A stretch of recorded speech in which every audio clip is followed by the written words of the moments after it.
Milattan sonra 5. yüzyılda inşa edildi. Günlük ibadetler aktif bir şekilde burada yapılıyor. Süryani Ortodokslarda günde 7 vakit ibadet olur. 3 tanesi kilisede toplu bir şekilde, sabah, öğle, akşam, diğer 4'ü ise bireysel bir şekilde yapılıyor. Burası ayin bölümü, ana apsis dediğimiz bölüm. Buraya sadece din adamları ve diyakonlar geçebiliyor. Manastırın önemli bir özelliği var. Burası 640 yıl boyunca patrikhaneydi. 1932'de Patriklik Suriye Şam'a taşındı. 2 tane kürsü var. Bunlar Patrik kürsüsü. Soldaki 400 yıllık, sağdaki ise 500 yıllık. İkisi de ceviz ağacından yapılmış.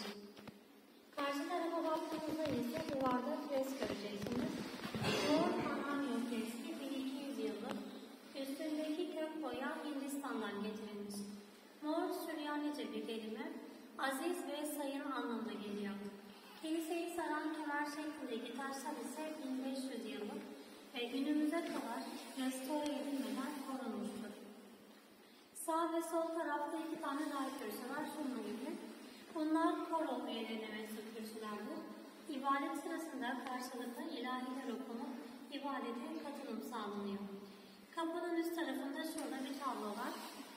Surutlu Mor Yakup, Şanlıurfa'nın Suruç ilçesinden bir din adamı. 5. yüzyılda yaşamış ve aynı zamanda bir alimdi. Tablo Ceylan Deresi üzerine işlenerek manastıra hediye edilmiş. Fotoğraf çekebilirsiniz, daha sonra sağdan 2. bölüme geçelim.